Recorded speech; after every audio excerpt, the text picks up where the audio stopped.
तरनो तरनो।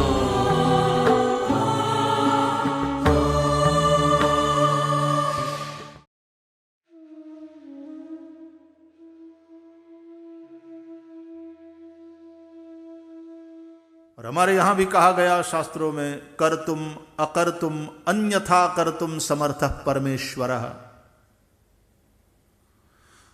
तो प्रश्न यह उठता है कि यदि वो सर्वसमर्थ है तो अपने आप को प्रकट करने में समर्थ क्यों नहीं हो सकता? इसलिए हमारा ईश्वर कहता है कि अजोपि सन अव्ययात्मा भूतानाम ईश्वरोपि सन प्रकृतिम स्वाम अधिष्ठाय संभवामि आत्ममायया। यदा यदा हि धर्मस्य ग्लानिर्भवति भारत अभ्युत्थानमधर्मस्य तदात्मानं सृजाम्यहम्। समय समय पर मैं अपने आप को विशेष रूप में प्रकट करता हूं।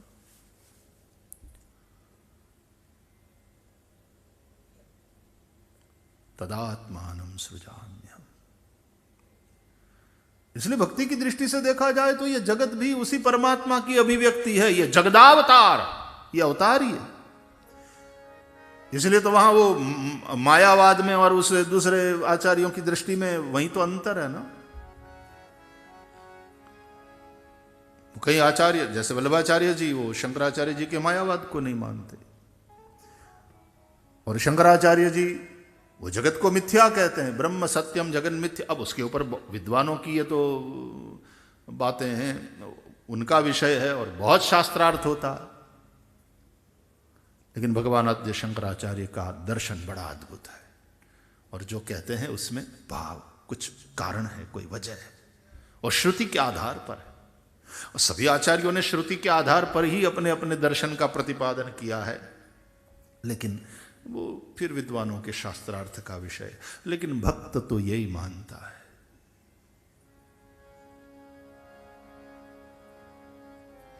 सर्वम खलु इदम ब्रह्म, श्रुति का महावाक्य है, सिवाय ब्रह्म के कुछ भी नहीं। जगदावतार इस विश्व के रूप में उस परमात्मा की ही अभिव्यक्ति है, इसलिए विश्वमूर्ति है परमात्मा। श्रीमद् भागवत में कुंता माता ने जो स्तुति करी है भगवान की, उसमें विश्वमूर्ते संबोधन किया। अथ विश्वेश विश्वात्मन विश्वमूर्ते स्वकेशु में स्नेह पाशमिमं छिंधि दृढ़म पांडुषु वृष्णिषु। हे विश्व के मालिक, विश्वनाथ, हे विश्वात्मा,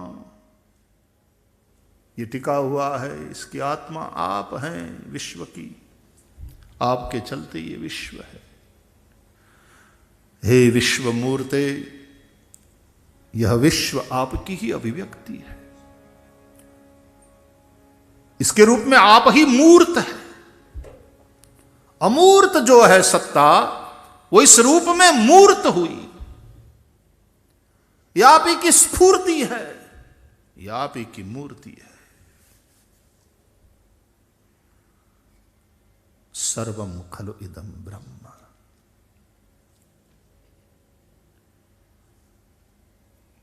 भक्ति की दृष्टि में यह भाव है।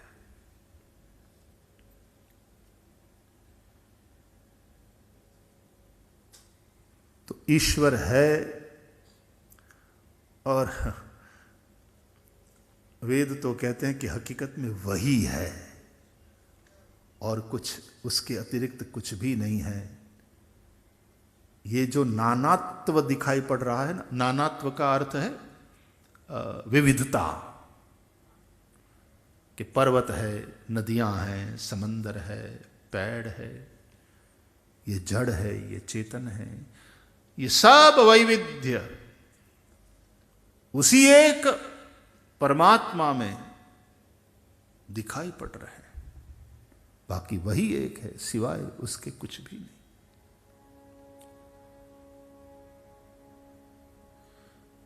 जिस तरह से स्वर्ण में ही ये सब नानात्व, विविधता गहनों के रूप में दिखाई पड़ती है कि ये कंगन है, ये नथनी है, ये नेकलेस है, उसी प्रकार हकीकत में है तो सुवर्ण ही। उसी प्रकार उस पर ब्रह्म परमात्मा में ही यह नानात्व दिखाई पड़ रहा है। ये तो घाट घड़िया पछी नाम रूप जूझवा, अंते तो है मनु है मोए, अखिल ब्रह्मांड मां एक तू श्री हरि। वो एक ही तत्व, एकम एव अद्वितीयम ब्रह्म।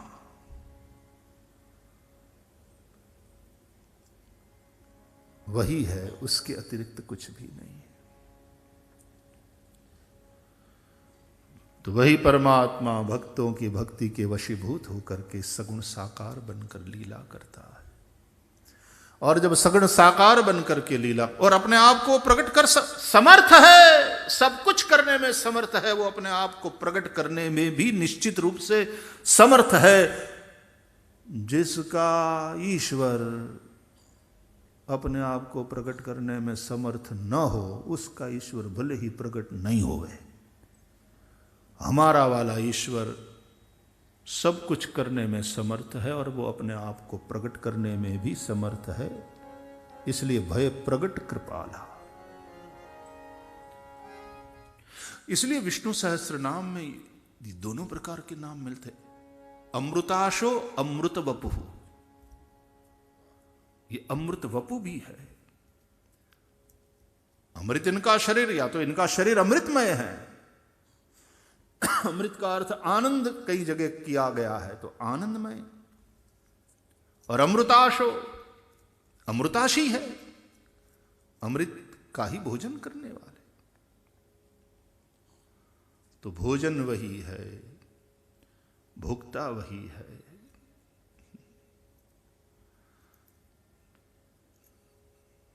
इसलिए